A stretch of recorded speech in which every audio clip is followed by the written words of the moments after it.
Good morning, and thank you very much for joining us. I am Yori Folari. I guess our viewers, our core viewers, would have known from yesterday that this morning was going to be their chance to comment on, I think, easily the biggest law and crime story that dropped yesterday. I'm talking about DCP Abba Kyari, from Super Cop to supervillain allegations by no less an institution than the Ndlea. I mean, if anybody else had said it, there would have been, you got to be careful how you couch these matters, include the word alleged, and generally keep away from those kind of allegations you can't substantiate. But then the Ndlea says that it is its view that the Super Cop, DCP Abba Kyari, who is on suspension, by the way, actually is a super villain and a member of a drug ring. All right. Mr. Ahmed Dada Abbas, I'm happy to see him because we don't see him as much as we'd like to. Lawyer and public affairs analyst. Thank you very much for coming on. It's always a pleasure. Thank you. Indeed. And Mr. Jide Ologun, another lawyer and social commentator. Thank you very much also for coming on. But I can't have lawyers all around me, so we're going to change that up a bit. We're going to be bringing in remotely Mr. Debo, or shall I say Comrade Debo Adeniran. He'll be joining us on Zoom. Debo Adeniran is Executive Chair, Center for Anti-Corruption and Open Leadership. That's technology allowing, but I am optimistic that we'll be able to speak with Debo later on. But let's start off in studio here. Ahmed, what is? I mean, first of all, it's astounding. The sting, the Nigeria police sting. It seems to me that I mean, that's what the police do, right? They investigate cases. But it seemed to me that this particular case, as the police often say to us, I really saw evidence in the way it has been reported of what police usually says. We will leave no stone unturned. They didn't leave any stone unturned.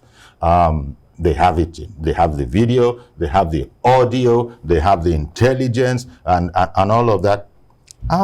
This is the way it should be. But is this case unique as far as you are concerned? Thank you. For me, it's actually a unique case. But if I sit in this studio to say, I'm actually surprised that Abba Kyari is involved in a drug cartel. I will be lying to the Nigerian populace. Okay. Because if you have been one that interface with the Nigerian police, you would know that that institution actually is terminally ill. When I say ill, I mean terminally ill. If you interrogate and you interface with them on a day-to-day basis, you will know the Nigerian police. I would say that to, with due respect, some professional police officers who are working hard to be professional and with incredible integrity. We will give it to them. But the honest truth is that the culture of criminality in the Nigerian police force, and I will be substantiating my position with true to life experiences. Okay. Now it's interesting. You said to those who, I don't know how you put it exactly, but to those who engage with the police, yes, they also will not be surprised at this. Absolutely. So, well, the rest of us that don't happen to engage, you're a lawyer, you're a legal practitioner. It's a walk in the park for you. You do it every day. Yes. The same thing with Jide. All lawyers, in fact, I imagine, often have reason to engage with the police. So let me put the same question to you. I'm just looking at, I mean, they can call it whatever they want, call it a sting, but we saw, Ndlea went out of its way to give us a roadmap of how thorough it was being in making sure that all the evidence came to the table, including the setup, including permission to go ahead and carry on and all of that. So again, let me ask you the question. Is this, in your mind, a unique situation in the in almost like in the history of policing in this country? It's not unique in any way. I've always driven this fact that Nigeria has capacity. Perhaps the will is what is absent. But this is similar. When you say it's not unique, it means that you can cite at least a handful of similar cases where the police have gone ahead and done sterling work like this. The Python dance in the southeast that chased Nnamdi Kanu out of the country was a precise sting action. Arresting Nnamdi Kanu outside Nigeria and bringing him back. Beautiful one. Invading the house of Igboho in Ibadan before he attempted to flee the country and holding him down in Benin Republic. This country has capacity, and there's no doubt about it. So it's now the will. Exactly. Could I just say something? I understand you better now. But all of those instances that you have, maybe there are more that you have cited, I would have thought have to do with, as you said, the will to apply necessary force. Now, that necessary force can become an argument and a debate for some. But in the case of DCP Abba Kyari, there wasn't force applied. It was straightforward policing, straightforward sleuthing, straightforward. What do police call those things? When, look, we read that the car was rigged. It's still capacity. The car was rigged. So they can do all of this. You know, the car they invited Kyari said, no. Let's talk in the car. Was rigged. Like my colleague brilliantly mentioned, if you have related with the police, you will know the capacity available. Maybe you have not been interrogated, sir, given a paper. They profile you from your clan, your primary school, everywhere you have worked. So the intelligence but the police is your friend. I mean, I don't think we should try to scare the public with the police. The police is your friend, as they tell us. Yes, they are. The Nigerian police has capacity, and we are going to discuss it today. But now, do you have the will to bring justice through that capacity? The governor of Kano State was caught on video putting dollars into his garments. Where is the case today? Soldiers. No, it was his cap. Cap or no? That's for Lawana. The video I saw. Babariga. Now the Nigerian police went to arrest Wadume, a kidnap suspect, and Nigerian soldiers laid an ambush, killed Nigerian policemen, released the suspect from handcuffs, released him back into the society, but got rearrested by the police. Right now, even the soldiers involved have not been released to come for prosecution. So, and that's why I mentioned the case of Will. You see, talking about capacity, Nigerian government does not lack capacity, but we have not demonstrated that we have the will to allow justice. Okay. You see, when Magu was going to be removed as the acting chairman of EFCC, you saw all the drama. In few weeks, compared to the 8 National Assembly's fruitless efforts not to confirm him and to get him out of office. So, and that's what we are saying here.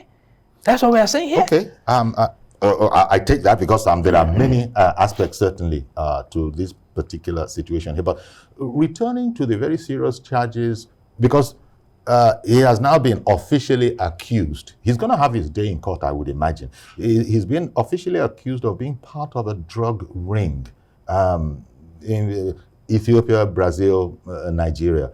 I mean, that's very, very specific. We're talking about a deputy commissioner of police who happens to be on suspension. And again, part of the allegations is that he was carrying on as if he was, actually a police officer without any incompetence that could do his work. Now, the interesting thing was that there were people within the force that were able to interface with him so that this could be possible. So we have this situation, and Nigeria, as you know, is getting a bad rap in terms of drug trafficking and our part in it. Now, here, the Ndlea has provided us with information to be considered later on in a court of law, no doubt, that our own police, just as this gentleman, DCP, Abba Kyari, was actually a key part in how the whole system worked. I don't imagine a professional policeman can have a worse charge leveled against him. See, I like I said from inception, sometimes when we come to, the studio and we are raising our voice as to the challenge and the bankruptcy of our institution, sometimes people think you are just being an alarmist, or you are. The reality, like I said, if you interrogate and you interface most of our, in all institutions, including the security, the Nigerian police is actually the focal point of our discussion. If you ask the rank and file, they will tell you they know what is right. He said about capacity. The capacity is there. There's nothing you want the Nigerian police to unravel that they cannot unravel. But the system has been so bankrupted that the rank and file, sometimes when you interrogate them outside, they will tell you they know what is happening. If any CP, for example, AIGs and all the rest of them, they tell you they do not know the rot in the system, and that some of the officers, I can tell you categorically, they all know that the reason why there's so much insecurity, criminality, is that you have officers that do not give any damn. They are not professional. The police force is simply a vehicle for amassing wealth. Some of the police officers today, let them give you their net worth. Let them give you their net worth. Okay, let me just tell you, an average police officer, for example, buy literally all their uniform. I don't know whether you are aware. I have, yes. They buy their uniform. That has long been known. It is not that there are budgetary provisions for them. Procurement CP, commissioners, they are there. But when you go to apply that I need the uniform, they will ask you to pay. If you ask them to bring their net worth, you will be shocked that a police officer on this amount of salary has assets running into billions. We were told that he has a street named after him in Borno, is it Maiduguri, with houses, expensive cars, and all the rest of them. The honest truth is that if this nation is going to progress, we must call a spade a spade. The police need reformers. They need men and women that will come into the police force and say there's something fundamentally wrong. If you open your line and ask Nigerians now to score their Nigerian police, you will literally run out of this studio, because they are the ones that are interfacing with the police on a day-to-day basis. The problem is monumental, and they need to sit down and admit that there's something fundamentally wrong with that institution and look for help. If they can't help themselves to conduct the surgery required for us to have a 21st century police force, if they need external assistance, they should go and get it. Now, yes, thank you very much, because you gave us there a sort of a bird's eye view coming from your knowledge experience. But on this particular case, the Inspector General of Police has been quite helpful, going by the reports, that, look, it was reportedly who ordered that the suspended Deputy Commissioner of Police, well, no, it's not him. I think that was the president. Apparently, the president intervened at one time and said, look, you got him, hand him over to the NDLEA. But now I remember what he's reported to have done. The Inspector General of Police is reported to have said that those other ones, the four others arrested along with him, should also be processed. I mean, I would have thought you take that for granted, but he said it for the avoidance of doubt. Now, taking everything that Dada has said, I'm just looking, if it's as compromised as he has told us, might this be the beginning? Do you take this as the beginning of something like an otoge in the police force? So enough is enough. Because people are talking about throwing the book at him, throwing him under the bus, whatever you want to express it. Do you think we've come to that moment where the police are about to say, as we say, we can't hide behind a finger anymore. we're going to do the needful? You know, I do not think we have come to that point, but I hope we have. Because there's always a time for new beginning. And now, people are excited that he has been handed over for further investigation. That's just the beginning of a journey. In the criminal justice value chain, you have thorough investigation, diligent prosecution, and a committed judiciary. As we speak now, under Section 36 of Section 5 of the Nigerian Constitution 1999 as amended, he's presumed innocent. He has not even been charged in court now. He's just been alleged to have committed some criminal offenses. So, you lawyers have come again. No, but that is the point. You lawyers have come again. You lawyers so have come will he be again. prosecuted? I am not speaking from what I picked up on social media. Yes. Ndlea, in its official capacity, made this grave allegation. That cannot convict him. That's the point we are making. Yes. So, will he be prosecuted?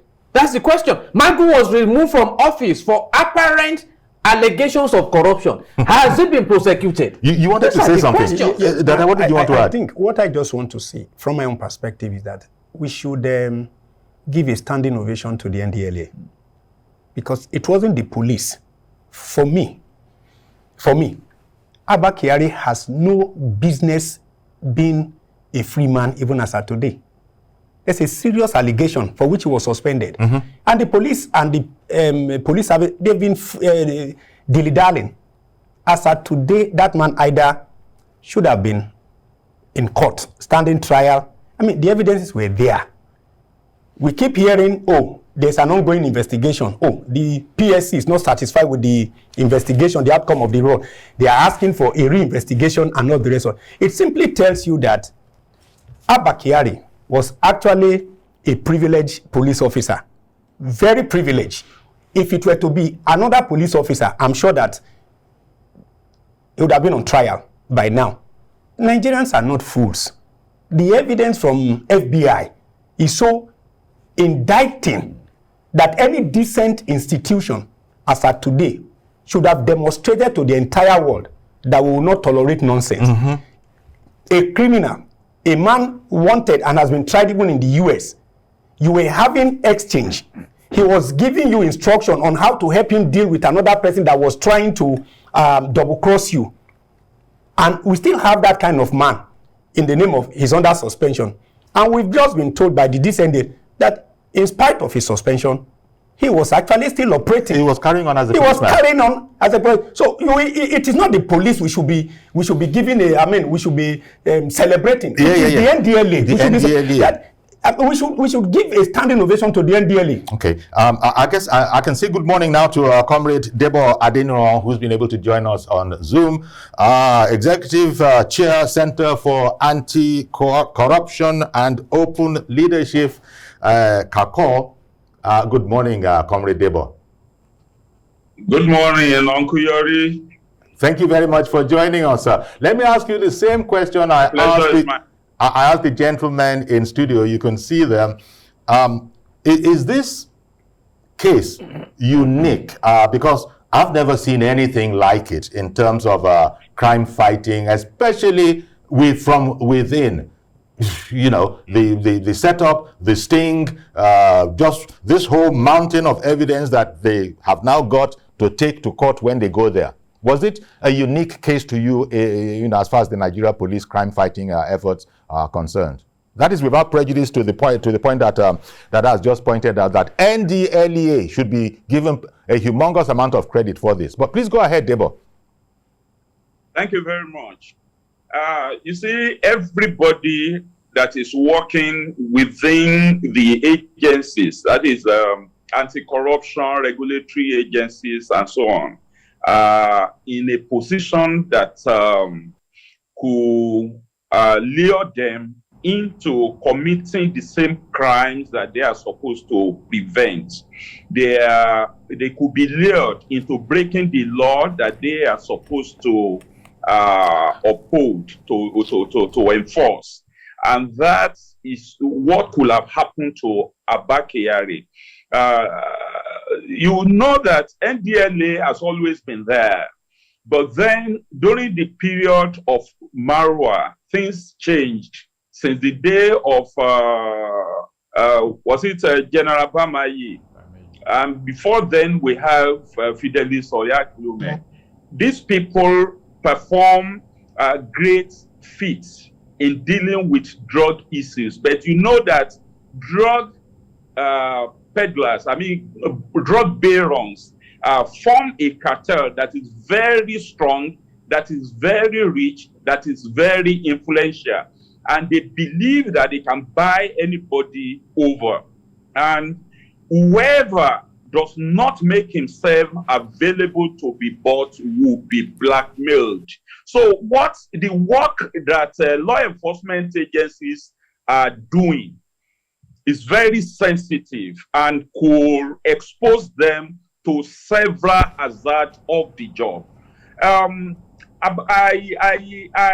marvel when the declaration, when he was declared wanted by the Ndlea, when it was made public, because hitherto, when we were talking about the case of Hush Puppy and the rest of them, one found it difficult to agree that he could commit such crime, that there must be something wrong somewhere because of the accolade of Super Cup that he carries. And you know that he has been given a couple of awards for the feat that he was imagined to have executed. Now, this one is not new. What is new about it is that the gentleman is supposed to be on suspension. And for him to be carrying out what could be termed as official duty when he's supposed to be on suspension is a question. Indeed. Thank you very much, Debo. Let me first of all apologize to Emmanuel in Kaduna. Good morning, sir. Please go ahead now. I apologize for keeping you waiting. Is Emmanuel still with us? Okay. Emmanuel. Good morning, Mr. Kyari. Good morning, sir. Sorry to have kept you waiting a bit, but please carry on now. Good morning, Mr. Kyari. Good morning, sir. Yeah, I'm happy that I'm able to get in touch with you people this morning. You see, as long as the federal government refuses to address the welfare of the police, many policemen will continue to involve in crime. You see, have you ever lived with a soldier man or an man? Then he will tell that he's building a house.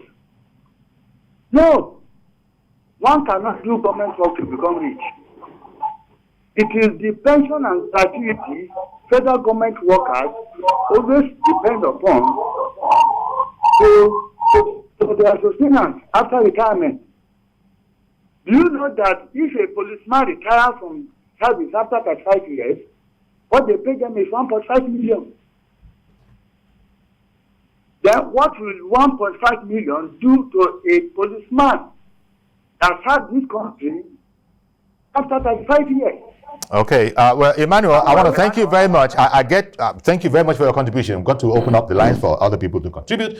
If I got Emmanuel right, he put some of the blame for the situation that we have on our hands now on not taking care of the police. But quite frankly, there are bad cops anywhere, everywhere in the world. It doesn't matter where you want to look. The good news is that from within, they sometimes come up with this kind of a situation to bust it. But and why I brought up the matter of abroad and bad cops in America, for example, is the fact that I don't know that you're going to say they're not taking care of their welfare over there. Yet there are bad cops who, are outed by the police system. But thank you nevertheless for your contribution. So, what do you think this does to the police? Let me start again with you, Dada. What do you think this has the psyche of the police been bruised? Because they seem to be taking this very difficult medicine, this very, very bitter medicine. They are taking it themselves willingly because I would imagine they want to get well. Perhaps they should get some credit for that. Yes, I won't totally say the police didn't do well in at least being able to collaborate with NDLEA in trying to do what is necessary, whether it's a super call or no super call. Anybody that violates the law of the land should be dealt with. Yes. But this is a case, it should be a wake-up call to the Nigerian police that there's something fundamentally wrong with the Nigerian police force. But they know it. I said you said it. You said it. He said it. Everybody knows it. It's a culture. Yes. Look, will you permit me to give you a practical reality? Please, just for some few minutes. Let me come back. Let me come back. Hold your thought so you can give us some of that. I think everybody knows that there's an issue, and we've long been trying to address the issue. All sorts of reform efforts have happened in the past. We haven't seen where it's gone to, but we'll talk more about that when we come back. We're going to go on a quick break now. Stay with us, please.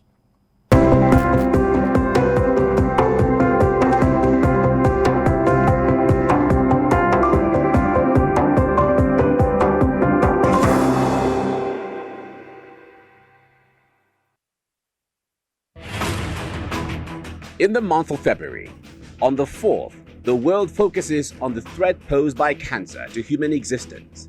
Then on the 6th, there shall be zero tolerance to female genital mutilation. 89 years after radio was first introduced in Nigeria, World Radio Day will be on the 13th. 15th of February is 1 year after Ngozi Okonjo-Iweala became Director General of the World Trade Organization. It is already 1 year after Government Science College, Kagara, Niger State, was attacked by bandits on the 17th of February. 21st of February is International Mother Tongue Day. And on the 27th of February 2020, the index case of COVID-19 was recorded in Nigeria. How has the fight gone 2 years after? Stay with TVC News.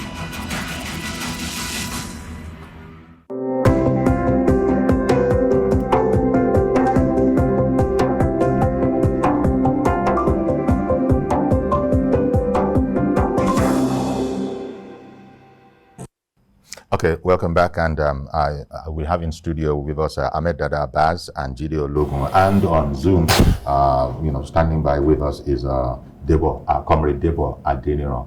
Thank you very much, Comrade Debo, for staying with us. I will be over to you. Let me allow you to finish your sentence. I had to interrupt you. Yes, just to, tell you how rotten some officers in the police force and who try to destroy the good works of the police. Banti was actually looking for a suspect. He has close to almost about 7 to 10 petitions against him. He has a AK-47 rifle that he used in operating and oppressing people in a community called Udo Onosa, Agbowa. Banti was privileged enough to have somebody that was giving them intel. When you say Banti, it's a police force. Yes, State Criminal Investigation Department. State Criminal Investigation Department, commonly known as Banti in Lagos. This suspect was traced to the office of the DPO in Agbowa. He went in there as a complainant, and Banti got the hint. The State Criminal Investigation got the hint that their wanted man is before a police officer, the divisional police officer of Agbowa. The SO General of Banti told the DC that our suspect is before our DPO in Agbowa. The DC, Deputy Commissioner of Police, put a call across to the DPO to say the man in front of you is actually wanted in Banti. And the divisional police officer told the DC that the man left here about 30 minutes ago. So that's the extent of how things are. Yes, and the person giving the state CID information said that man is still before your DC, your DPO in Agbowa. There you go. You can imagine a divisional police officer. So these kind of things go on, and you can only hear about it from professionals who have to interface. Debo, let me come to you. This whole matter that we're talking about now, you look at the newspapers here, super cop to super villain. He's been given many awards. Where did all of these accolades come from? Where is it now? Now we're saying super cop to super villain. It means that while he was being super copped, and coronation that they put it, he was also, at that time, it's safe to sort of extrapolate, he was involved in all of this. So do we quickly rush to give people honor in this country without really investigating it properly? Even the National Assembly reportedly honored him. I believe that video has frozen. Okay. Yeah. Okay, it's on now. Okay, did you hear? Yeah. Did you hear me? The last part of I didn't get the last part of your question. Well, the fact that he's been so honored, super cop, even the National Assembly reportedly honored him. Everybody super cop. He must have been involved in criminality that time he was being made super cop. Does this say that we don't really interrogate our heroes properly? My brother, crimes are committed under optimal secrecy, and a lot of people will not be exposed to this criminality until it breaks out the way we are witnessing it now. Most of these law enforcement officers have been accused of several crimes in the past, and that was what actually led to the NSAS protest, because many of these law enforcement agencies actually are breaking the law by robbing passers-by and motorists point blank.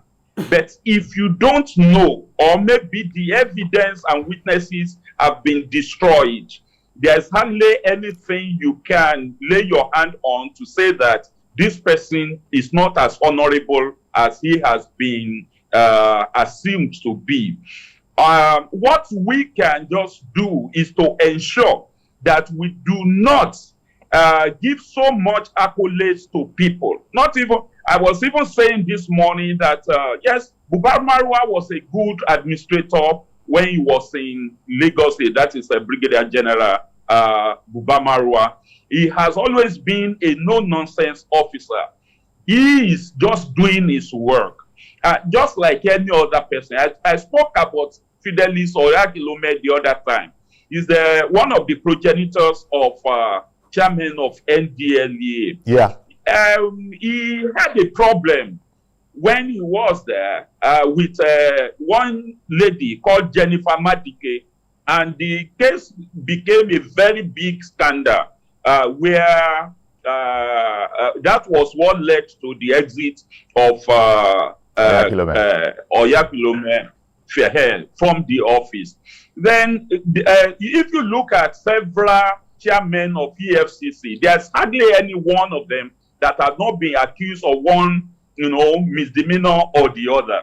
Starting from even Nuhri Badu, it's only they could not prove these cases.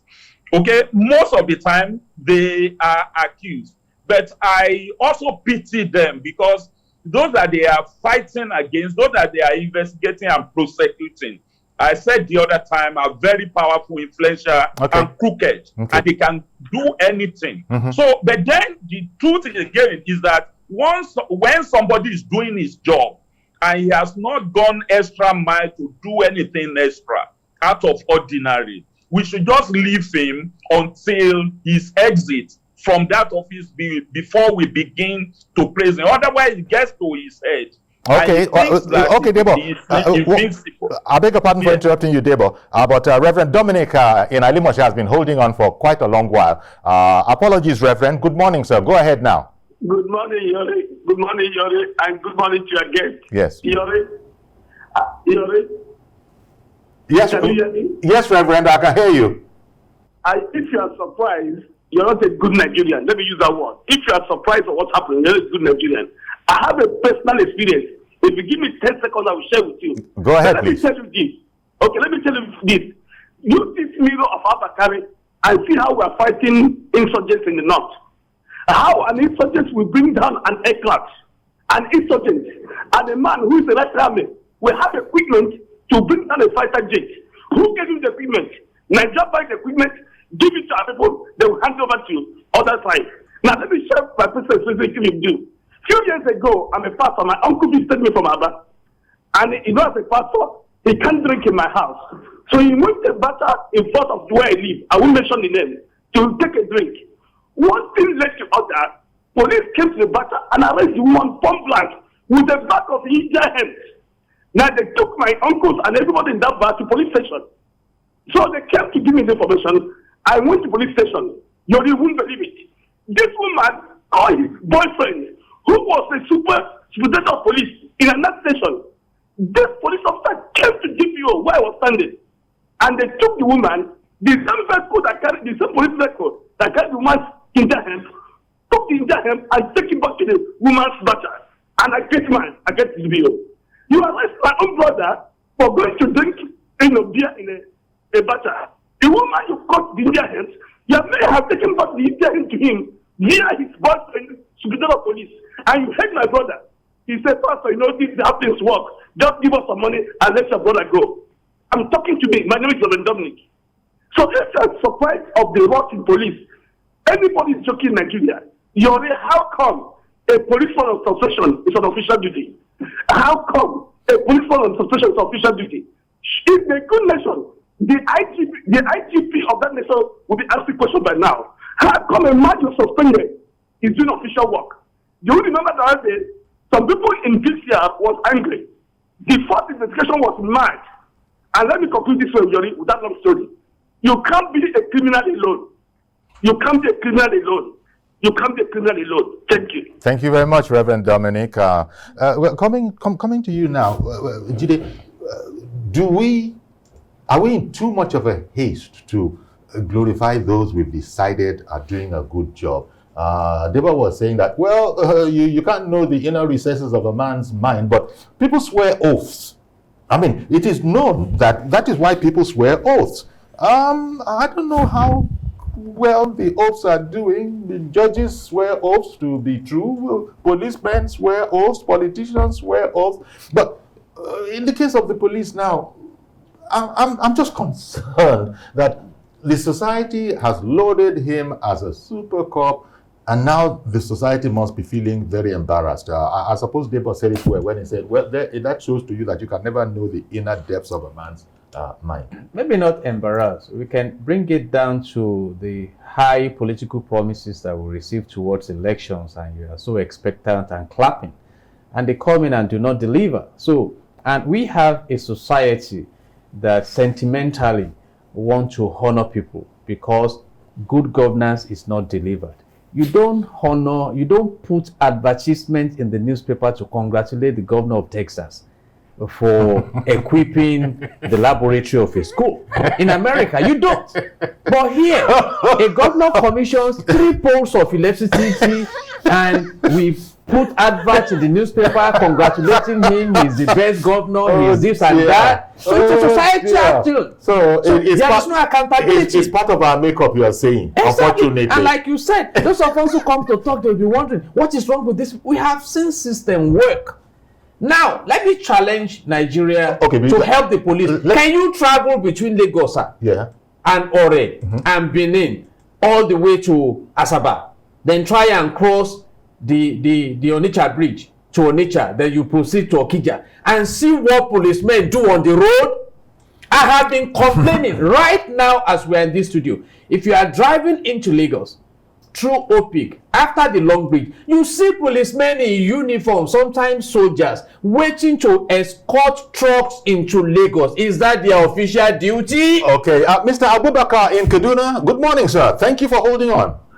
Thank you, Uncle Yori. How everything? Good morning this morning. Good morning, sir. Please go ahead. Uncle Yori, the police you are talking about in Nigeria here, I am surprised, and I think there is no remedy to police, because even if you give them 1 million naira as a minimum wage for their salary, I'm telling you, Uncle Yori, there is no hope for Nigerian police to change. Let me give you a testimony.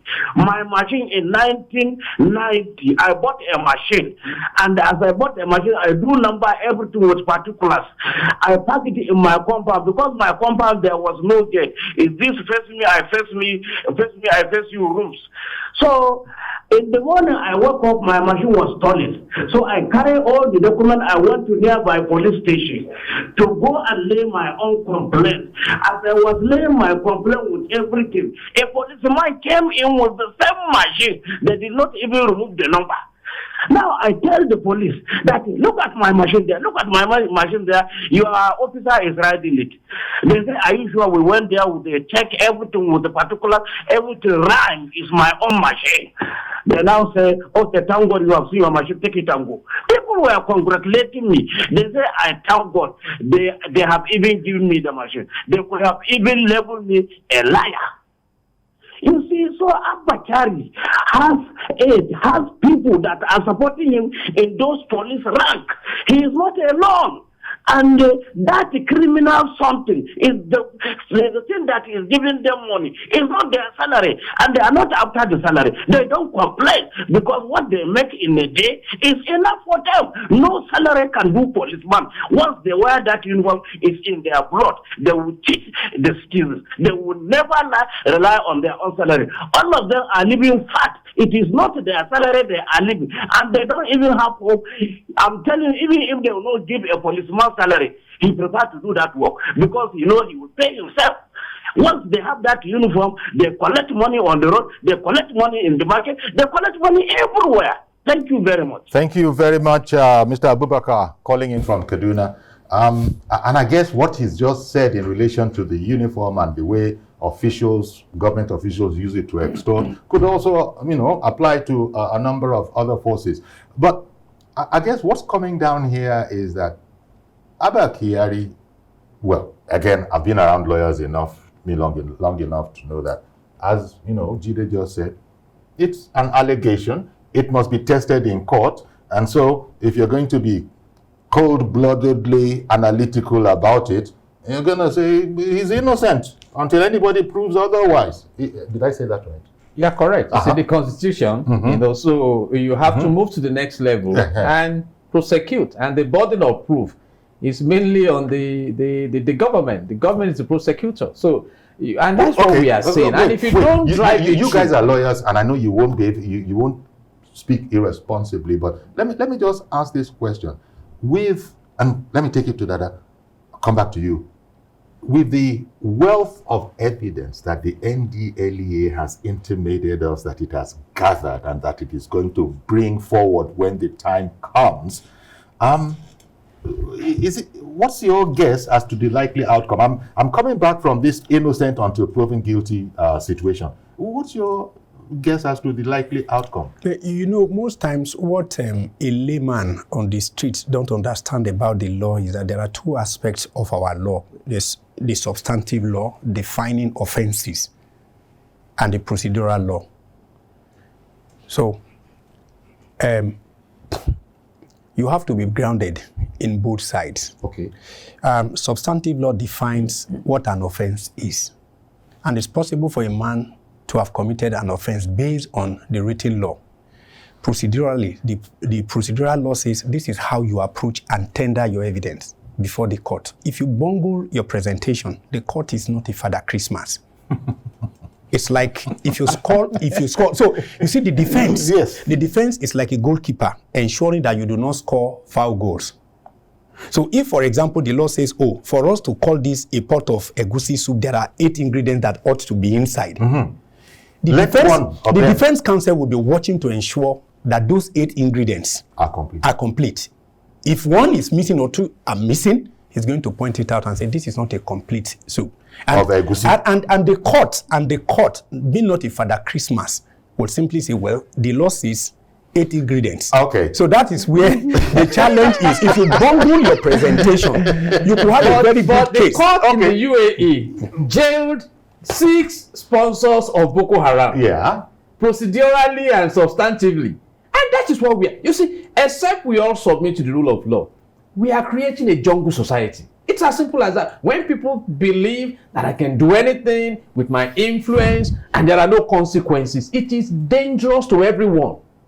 Dangerous to everyone. Well, so it's not really about the available evidence, but the will of the government to fulfill the mandate of Section 15, subsection 5 of the Nigerian Constitution 1999 as amended, that says that the state shall abolish corrupt practices and abuse of office. It's there in the Constitution. Comrade Debo, what would be your thinking, given that Ndlea has shared with us copiously the evidence that it is preparing to show that this is no frivolous case, we're being serious about this. I wonder, you attend a lot of those sessions in court. What would be your feeling? I know it's an awkward one because you're not a judge. What would be your feeling as the likely outcome with the kind of evidence Ndlea has hinted us it is preparing, and he's shared some of it with us? Well, a lawyer there has said that a court is not a Father Christmas.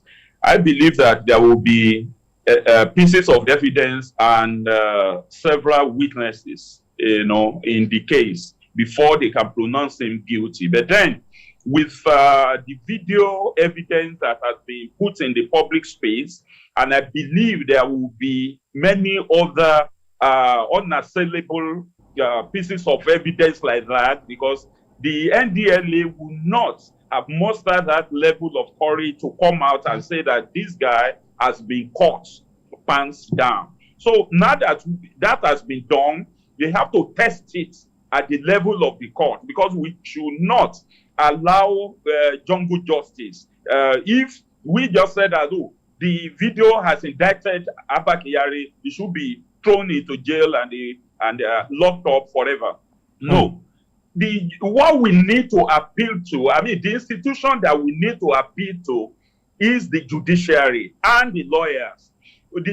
Some lawyers have perfected the strategy of circumventing the course of justice in any case, no matter how close-knitted the evidence, how plausible the evidence, and whatever witnesses say they are aware, and even when they say they are part of it, you see some lawyers, dancing around all of these and wasting the time of the court. Even the AKJA, the new law, new Administration of Criminal Justice Act, have been circumvented severally in several cases of corruption that have been tried. I'm sorry, comrade, I got to interrupt you again. Forgive me for doing so. I got to interrupt you, comrade. So what you're saying to me, sir, is that it's not necessarily a slam dunk, just as Dada said. I'm still going to ask Dada the same question, but in the meantime, John Ndlea, apologies for keeping you waiting so long. Good morning, sir. Good morning, Uncle Yuri. Thank you for calling in. I've been listening to the two colleagues of yours on the set. They've been wonderful. I wanted to say something very clearly. Firstly, we are discussing the aftermath of an event. I like things being taken properly. The context of our discussion cannot be complete without us looking at the foundation. A doctor is known as a medical doctor after going through a school. The policeman has a college.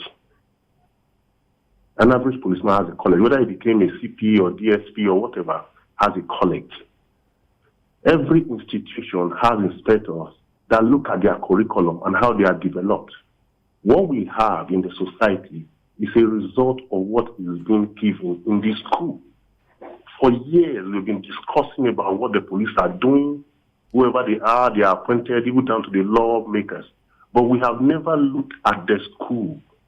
We should go back and check what is taught in the school, who the lecturers are, or who the commandant or the instructors are.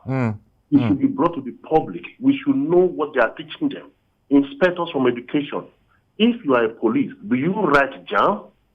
How do they teach them? 90% of our police, they don't understand spoken English. Okay. How can they now interpret the law? I thank you very much for calling in, John Ndlea.